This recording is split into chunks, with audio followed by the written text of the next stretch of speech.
Hey, everybody. It's Anna Keck, and I'd like to welcome each and every last one of you to our this week's episode of Ask the Doctor. Today, we're going to be talking about autoimmune diseases, and hopefully you all don't suffer from them, but you know somebody who does. What I love about these chats is the doctor breaks it down to everyday person's language. He explains what the issue is and then talks about what can you do to help prevent it or how to take care of it on a very natural basis. So before the night's over, you'll understand why Dr. Jeremy is my favorite doctor. So take it away, Dr. Jeremy, and share your wealth of wisdom with us. Hey guys, welcome. Thanks for having me, Anna. I appreciate it. Great and awesome. A lot of people hopping on. And I appreciate you taking the time out. I value that time, and I will hopefully make this well worth it for either knowledge for yourself or maybe a loved one. And we're going to try to, and we forgot to record, or did we record? Yeah, we're recording. So if you have somebody you'd like to share this with, we'll get that recording out to you, so you'll be able to share that. So my name is Dr. Jeremy Thornton. I'm an internist. I'm a chiropractic physician and a clinical nutritionist. I practice in Missouri. Been in practice a little over 23 years now. My probably my biggest passion and my niche is in autoimmune disease and chronic inflammatory conditions. So this is a passionate topic of mine that I like to share, and I have a special place in my heart for people that deal with autoimmune disease. And that's because autoimmune disease, I believe, is poorly diagnosed. I think it's poorly treated. And without regard to health, general health, lifestyle, root causes, what I like to call root causes, and sadly, traditional treatment really for autoimmune disease is basically the same thing. Steroids, right? Let's treat the inflammation, or let's suppress the immune system. And those immune suppressing drugs are horrendous with side effects. And honestly, there is a better way. And so we're going to talk about that. If you're just joining, would love to know where you're tuning in from in the chat. And if you deal with autoimmune disease or diseases, what that is, and or maybe somebody close to you is. And as if you think of questions as we're going along tonight, feel free to drop those in the chat, and I'll try to spend some time to get back in there. I'm going to close that out, and I'm going to share my screen. I'm getting a little better at this.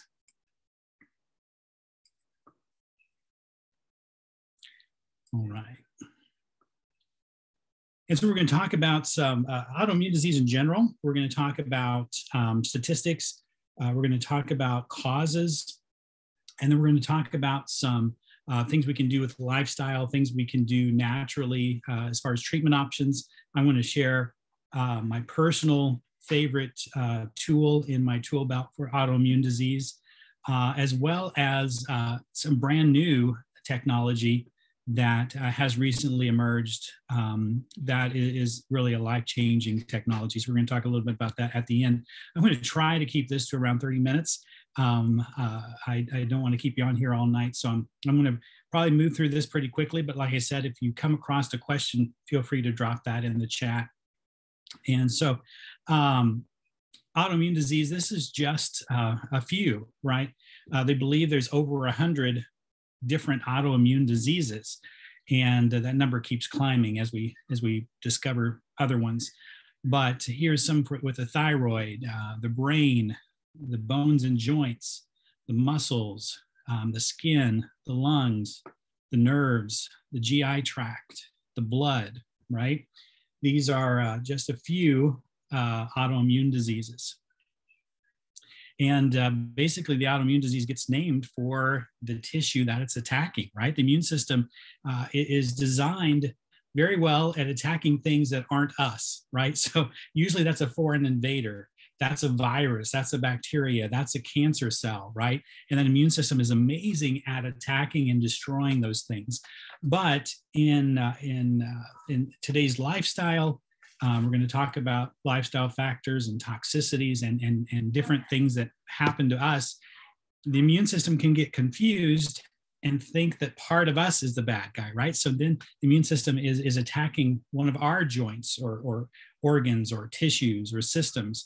And this is 18 of the most common autoimmune diseases. We have MS with thyroid, we have Graves and Hashimoto's, we have type 1 diabetes, vitiligo, celiac, lupus, Addison, Sjogren's, Guillain-Barré, psoriasis, inflammatory bowel diseases. That's your Crohn's and your ulcerative colitis. And of course, within the joints, we have rheumatoid arthritis. I would also put fibromyalgia down in there for muscle pain as well. And there are 50 million Americans affected approximately by autoimmune diseases.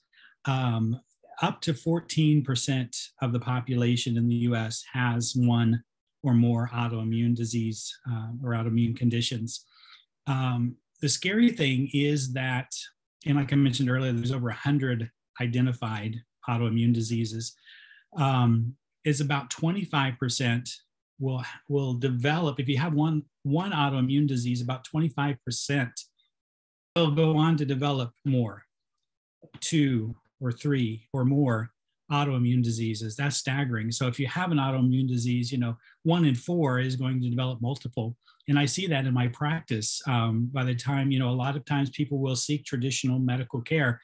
And sadly, natural medicine or functional medicine or integrative medicine, whatever you want to call it, usually is something they try later, after medicine sadly has failed them. And, and by this time we do see, for example, just this week, I had a new patient that came in. She was in her late 40s and had Hashimoto's, lupus, and psoriatic arthritis. And that's tragic, because I really believe had we have got together and talked about some of these things sooner, that she wouldn't have gone on to develop all of that.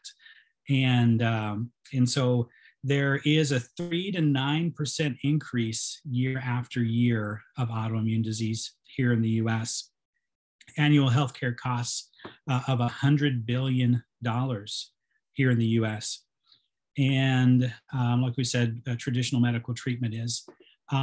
This is another staggering finding is the balance of the sexes. If you look here on these autoimmune diseases, the percentage of cases in the red is women.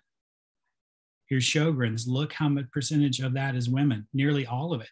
Hashimoto's, again, largely women.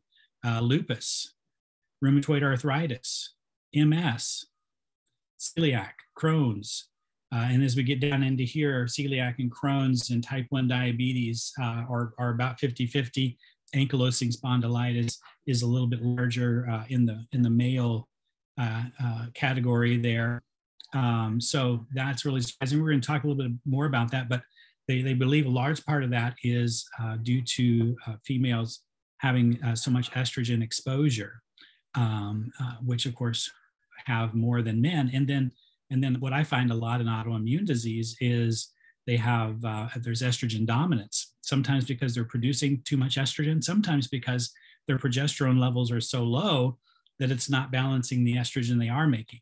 And so they end up with estrogen dominance that way. Is a big driver, really a huge driver of autoimmune disease and developing multiple autoimmune disease. So, a lot of times people blame all of autoimmune diseases and lots of diseases, right, on genetics, right? My mom had Hashimoto's or had lupus, so that's why I had lupus, and that's really not true. There can be some tendencies there, but I love this saying: genetics loads the gun, but lifestyle pulls the trigger. All right, just because we have some genetic tendencies maybe towards an autoimmune condition, that in no way means that you're bound to get that autoimmune condition. And there are many things we can do that will keep that from happening. So you might have some genetics there, but it's the lifestyle and some of the things we're going to talk about with diet and toxicities and exposures and stresses that is what pulls the trigger to actually develop that autoimmune disease. So we're going to talk about, these are a few really common underlying causes or root causes of autoimmune disease. And Kylie, can you see my screen okay? Yeah, okay, good. So we talk about some of these recently in other webinars that we've done. Leaky gut is a huge contributor to autoimmune disease. 80% of our immune system's in our gut. We get infections, we get trauma to our gut with diet and lifestyle and over-the-counter pain medications and steroids and antibiotics and stress and poor diet and fluoride, and we could go on and on about the different things that we do to our gut. But an unhealthy gut barrier, right? And this kind of ties into these food sensitivities down here. The unhealthy gut barrier leads to that leaky gut, right? And so now we have things passing through that intestinal lining because of that hyperpermeability of that gut lining, and that's getting into the bloodstream, and the immune system starts to see that, and it starts to see things like let's pick on gluten, right?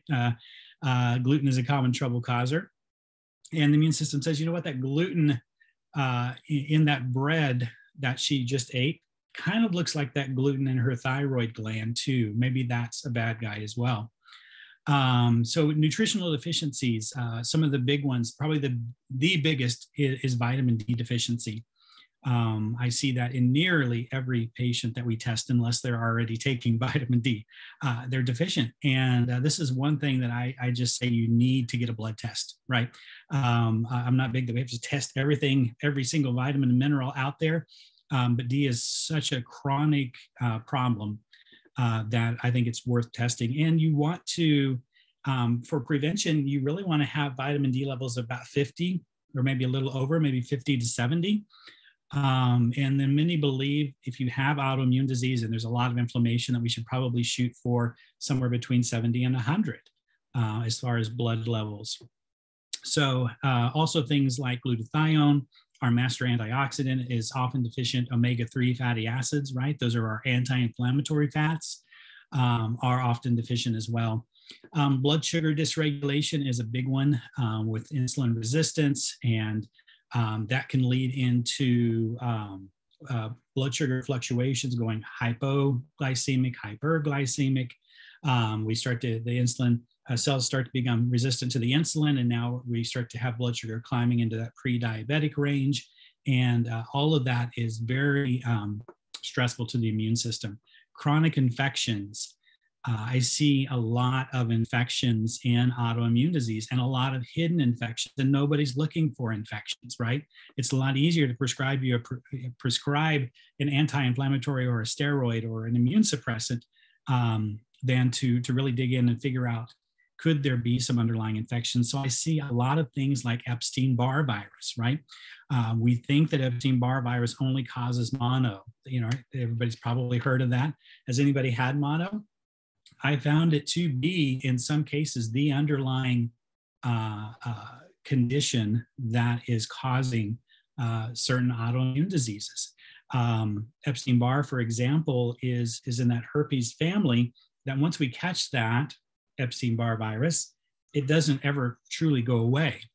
I compare it a lot to chickenpox, right? We get chickenpox in our youth often, and then it can come back to haunt us later as shingles, right? Same virus. It went dormant or in what I call into remission, right? And we may never hear from it again, hopefully. But under stress, under immune suppression, right? We get that shingles comes back and creates havoc. Epstein-Barr is a lot like that. Not that it creates shingles, but it can, after our immune system gets it under control, it can reawaken. And the thing is if we catch Epstein-Barr in our youth, we probably never knew we caught it. And so really they believe that 90% of people have had Epstein-Barr virus, whether you know it or not. You've had it, and if you've had it, that Epstein-Barr virus can reawaken, and if it reawakens, it can stir up huge amounts of immune dysregulation. But I see chronic infections like cytomegalovirus or CMV, chronic infections in the gut, like bacterial overgrowth and yeast overgrowth. And these chronic infections can be a big driver, again, for immune dysregulation or upregulation, causing or encouraging autoimmune disease. So toxins and chemicals, right? Our world is more toxic than it ever has been, and I sadly will probably continue to get that way. But toxicities like heavy metals, smoking, breast implants are getting more publicity these days because of the trauma they're causing people's health and immune system. Pesticides, fungicides, plastics, hormones, again, fluoride, things that end up in our environment that can create havoc. We talked a little bit about last week about neurodegenerative conditions, and we talked about heavy metals like aluminum, right?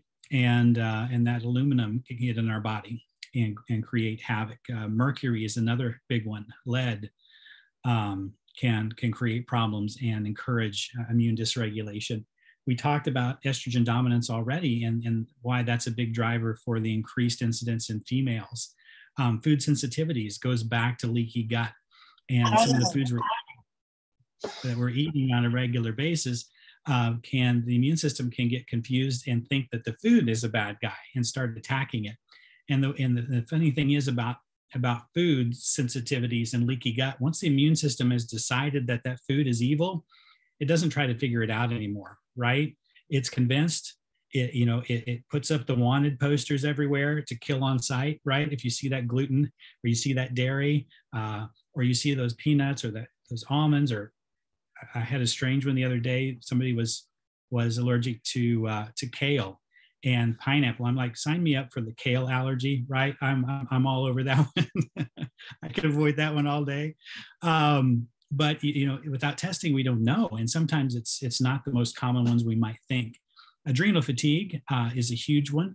Our adrenals are often thought of as our stress coping glands, right? There's 2 walnut-sized glands, one on top of each kidney, and they produce all those powerful stress hormones, help us to deal with stress. They help us deal with inflammation. They help us. There's a huge role in immune system with the adrenals, blood pressure regulation, blood sugar regulation, fluid balance in the body. Adrenals are huge. And chronic stress can lead to adrenal dysfunction and can lead to adrenal fatigue. And I think we've probably all been under a little bit extra stress the last couple of years, right? Okay, so those are, I just kind of flew through those, but those are what I would call more of root causes, right? And if you've had autoimmune disease and you've not worked with maybe a functional medicine or an integrative medicine type physician or a natural physician of some kind, you may have never even heard of any of this or yet considered it in your health journey. Let's see here. So we're going to talk about just some things that are available, even just with lifestyle, that can make a huge impact in your health. So one thing that's very popular and very effective with a lot of people is they call it the autoimmune diet, right? Or autoimmune paleo, sometimes it's called, or AIP. And so these are some of the things, and you can look this up. I'm not going to go in great detail, but these are some ways of eating, right? Foods to include, foods to avoid. You're going to avoid your nightshade vegetables. You're going to avoid your gluten and your beans and your rice and your wheat and your grains. You're going to avoid the sugar and the dairy.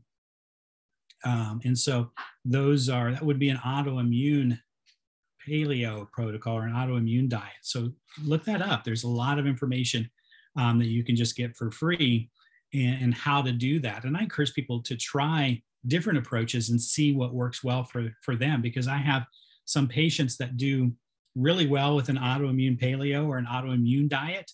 And then I have others that maybe do better, but then they do much better with what I call an autoimmune keto diet. Okay. So we're probably somewhat familiar with the keto diet. Anybody? So it's more of a high fat, right? Moderate protein, very low carb. But a traditional keto diet has a lot of things that can be inflammatory, can affect the immune system in some people. So it typically has dairy, and people that do keto, a lot of times they love their cheese, right? And they're doing their cheese, and they're doing their dairy, their heavy whipping cream, right? And their cream cheese, and with autoimmune keto, we eliminate that. So that's the difference between autoimmune and a regular ketogenic diet. Also cuts out eggs, just not because eggs are evil, but eggs can be a trouble causer in the area of allergies. Nuts, cuts out tomatoes and peppers, right? Those nightshades. Cuts out seeds. Grain-fed meats can be inflammatory, right? It sticks to pasture-raised meats, and sometimes they can do grass-fed ghee can be tolerated in some. So that's a different approach altogether, but I find some that do better with this than they do the other, or vice versa. So I want to just make you aware that these are out there, and I encourage you to take a look if you've not explored dietary approaches to help with autoimmune disease. Excuse me.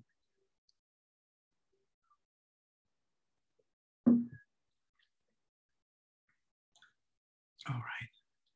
Got a cat attacking me back here. So this is another dietary approach, would be food sensitivity testing. We talked about that with leaky gut, talked about that driving immune system, and this is the lab that I use. And these lit up here in red are foods that this patient was sensitive to. So, okay, well, she doesn't want to be on the Zoom, but and so that would those are foods the immune system gets ticked off. This patient didn't know that they were sensitive to mushrooms and coconut and pineapple, right? Green peas, kidney beans. Eggs, yeast, sesame, mustard, paprika, vanilla, wheat, not a big surprise, gluten, oysters, that wouldn't break my heart to have to avoid those. So those, that's a test that we could do and see what is currently irritating your immune system, right? And so this particular approach, we would temporarily take these foods out of the diet for a period of time and let some healing happen in the gut. We'd probably work on gut health and healing, do some things to reduce that inflammation, to patch up that leaky gut, and maybe be able to return back to those foods at some point in time. All right. So I kind of flown through that. I'm going to see, we'll see if we've got any questions or comments so far. Pull up the chat. How do you get tested for food allergies? This one. That's a good question. Can autoimmune disease cause? Yeah, it can cause food. I find it vice versa, actually, that food allergies lead to autoimmune disease. But, if you have an autoimmune disease that's affecting your gut, for example, that could definitely cause or lead to autoimmune problems. Didn't know fibromyalgia was autoimmune. There's some people that argue with that, but I've seen a lot of evidence that it is. And I kind of approach it the same way and get great results with autoimmune disease. Testing for food allergies is simply a blood test. It's real easy to do, and different companies offer that. Allotest is a good one. It's one of my favorite. I've used it for years and years. And all right, I just want to double check that. And you guys think of any questions, just drop them in the chat. So we're going to talk about one of my favorite tools in my toolbox for autoimmune disease, and that's turmeric, or the what I call the medicinal portion of turmeric is curcumin, right? And if you do me a favor and go to pubmed.gov, pubmed.gov, and just type in curcumin an autoimmune disease. Or if you have a specific autoimmune disease that you're curious about, type in curcumin and Hashimoto's or curcumin and rheumatoid arthritis. There is an overwhelming amount of research in autoimmune disease with curcumin. And so I just pulled up just a handful of things, studies, research papers on curcumin autoimmune disease. But this one in this journal right here, curcumin autoimmune and inflammatory diseases going beyond conventional therapy. Won't go into great detail, but highlight some things in here within this study. Curcumin gaining ground in the treatment of autoimmune and inflammatory diseases due to the wide range of bioactive compounds capable of exerting substantial anti-inflammatory, antioxidant actions. The effects can be associated with improvement of symptoms and induction of remission in inflammatory bowel disease patients, reduction of erythema and induration of lesions and psoriasis, and slow down the disease progression in patients with sclerosis. This one, curcumin and autoimmune disease. Recent studies have shown that curcumin ameliorates, I told you I'm from Missouri, guys, you'll have to forgive me, multiple sclerosis, rheumatoid arthritis, psoriasis, and inflammatory bowel disease. Curcumin inhibits these autoimmune diseases by regulating inflammatory cytokines, such as interleukin-1 beta, interleukin-6, interleukin-12, tissue necrosis factor alpha, blah, blah, blah. This one is in a model of multiple sclerosis, downregulation of inflammatory and oxidative processes, and enhancing neuroprotection and myelin repair, right?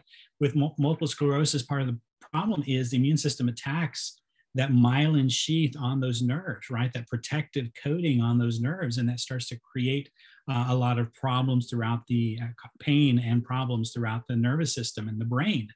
In this particular study, significant decrease in the amounts of demyelination, inflammation, and blood-brain barrier breakdown with curcumin. Also decreased oxidative stress and improved remyelination of the nerves, right? So not only did it stop the inflammation and the breaking down of the myelin sheath, it actually started improving remyelination of those nerves in this study. Randomized pilot to assess the efficacy and safety of curcumin in patients with active rheumatoid arthritis. And this one, they compared curcumin and diclofenac, which is a prescription drug often used with rheumatoid arthritis. The curcumin group showed the highest percentage of improvement, and that's over and above the drug. And this is one of the problems, I would say, with curcumin. One of the only downfalls of curcumin is that curcumin is, in and of itself, is a lipid-like substance and is not very bioavailable in supplement form, right? Turmeric or curcumin, if we just take the root or we grind that up and we try to put it in a capsule and we swallow that capsule, we're not going to get much of that curcumin through the digestive process and very little of it into the bloodstream. One, because our bloodstream is mostly water and curcumin is a lipid substance, right? So oil and water don't mix well. And so getting curcumin into the bloodstream is a problem in and of itself. But this talks about how clinical trials have shown safe and effective at high doses, but exhibits poor bioavailability. The major reasons contributing to the low plasma and tissue levels of curcumin appear to be due to poor absorption, rapid metabolism, and rapid systemic elimination. So if we get even if we get the curcumin in there, it's broken down super quick and it's eliminated super quick. And so that's been a problem we've known for a very long time, the anti-inflammatory abilities, the immune system abilities in the lab, right? In the test tubes, in the Petri dishes, and in these tests, they've known this, but then to turn around and create that same response in a human has been a challenge because of these absorption issues. And this is where what I talked about earlier, when we have a brand new technology is super exciting. So I'm going to talk a little bit about that, and then we're wrapping up. So hang with me. So we have a new technology. Actually, this was a German technology called BioMS. And this BioMS technology First, they what they call nanofy these curcumin particles. So they isolate the curcumin particles from the turmeric. Then they get those down to the size less than 30 nanometers. And a nanometer, just to give you a visual, if you take the thickness of your fingernail and you make 1 million slices of your fingernail, okay? Get that in your mind, 1 million slices. I can't even imagine that. But we took one of those slices out, that would be a nanometer in size. So we're talking 30 nanometers in size. And then we take that curcumin, that lipid particle, and we wrap it in a micelle. And a micelle is able to carry that curcumin particle in easily in water. So we easily get that curcumin into the bloodstream. We easily get that curcumin into the cell. And they found that it's in the bloodstream in 5 minutes, in the cellular level within 15 minutes, and easily crosses the blood-brain barrier, which is super exciting. And so this technology is up to 277 times more bioavailable than standard curcumin or turmeric supplements or capsules. So I've been utilizing this technology in my practice. I've used curcumin and turmeric in my practice for over 20 years. I've been using, this technology for several months now. And the response in my patients has been nothing short of revolutionary. Let's see here. So this is shows you the absorption comparatively. This is what this technology looks like. This little bottle, we call it often call it liquid gold, and I truly believe it's that valuable as liquid gold. And I asked a very good friend of mine, Kylie, just to share her experience. She understands autoimmune disease very well. And I don't have autoimmune disease, so I couldn't share my personal testimony, but I asked Kylie if she would share what she's experienced. Hey everyone, I'm super excited to hop on and share. I am super blessed that I get to call Dr. Jeremy my own personal naturopath, holistic, I don't know what I call him. He is my go-to guy, and he has helped me so much. So that's a huge blessing. So you guys are extremely blessed to have him in your corner. So I'm just a little extra blessed. So I am the person that Jeremy was talking about, the one who, who's lived their whole life pretty much with an autoimmune disease and had no idea.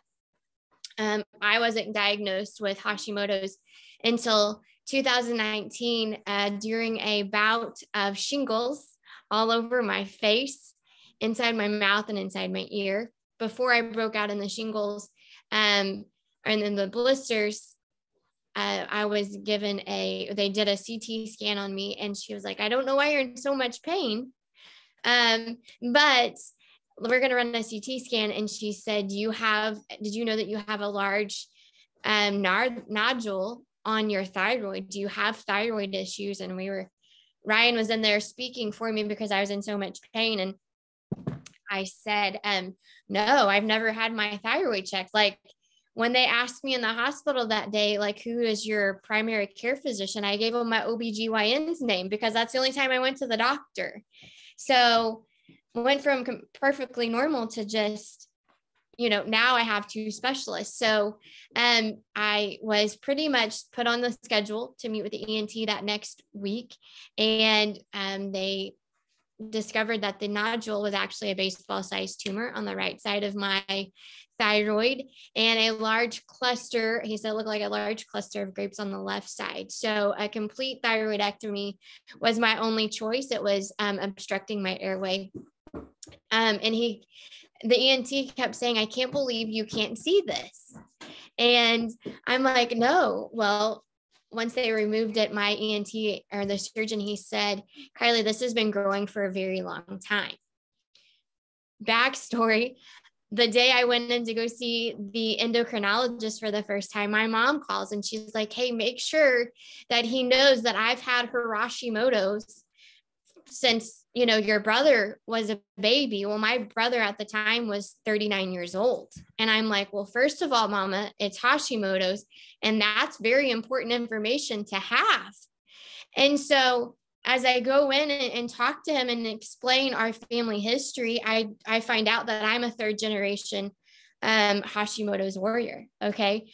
And then as we go through my history, Jeremy and I have talked a lot. Well, he talks about Epstein-Barr, which is, I never had a case of chicken pox, but I did have the vaccine at 18 years old. 15 years later, I break out in one of the worst cases of shingles. And then I'm diagnosed, with Hashimoto's once they sent off my thyroid. Never once. And I'll tell you this, and this is a conversation I've had 4 times just this week, is that my levels, the day they found that tumor, were in perfectly normal range. So that's something that I'm super fired up about this week. But if I go back to growing up, I had, like I said, I've had the vaccine for chicken pox. I also had Shigella, which is a intestinal bacteria infection. I have struggled with yeast infections my whole life, kidney infections, bladder infections, just chronic things. So all of these things, I've come to realize I have lived with this autoimmune disease pretty much my whole life. I've done the AIP protocol diet. It does work. It is great. I felt great. The bloating in my belly went away with it, but I was still left with the chronic inflammation. I felt like a 95-year-old lady getting out of bed. I just turned 36 last month. I shouldn't feel like I have run the Boston Marathon when I have only done some of the laundry and some of the, housework. Like, that just shouldn't be. I've struggled with sleep. I've used melatonin for years to try and just get a great night's sleep. And my energy has been, since before they removed my thyroid, it still wasn't great. I just wrote it off as mom tired, right? Like, there's a difference in mom tired and just tired. And once they removed my thyroid, it got even worse. Now, there were a lot of things that healed once my thyroid was out, but the chronic pain, the brain fog, the not sleeping, and the no energy is something that I'm a mama of 3 kids, very active in sports. I don't have time to be laying on the couch all day. And so Ryan and I were introduced to our biomass technology last spring. It sat on my counter for months because I got it everywhere. And I was like, I can't do this. Like, what did you just get me into? But the pain in my body got so bad, and I just got to a point where I was like, I have to give this a good hard try. And so August 1st, I guess it was July 1st of 2021, I was like, I'm doing this. The nerve pain in my face was so bad, the residual nerve pain. I know Dr. Jeremy has talked a lot about that. Was so bad it would wake me up at night. And so I'm like, I've got to do something. And so also, I didn't have my taste or smell from the previous December. So about 5 days into using our biomass technology, I took a drink of a detox tea that everybody had been telling me was disgusting. And I was like, tastes like water. What are you guys talking about? Well, Ryan and I were sitting down together, and I took a big chug of that detox tea, and I was like, ooh, babe, I think this stuff is bad.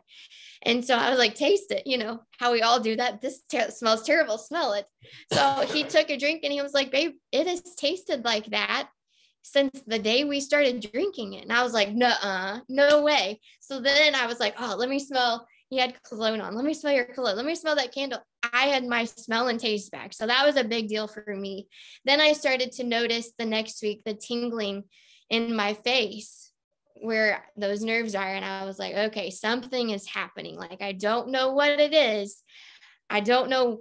I know the power of turmeric, but like, what's going on? And so I can touch my face. It doesn't buzz. If you know anything about nerve pain, if you've ever had surgery, that buzzing, just tingly, uncomfortable feeling, that was what I dealt with on a daily basis, and sharp shooting pains.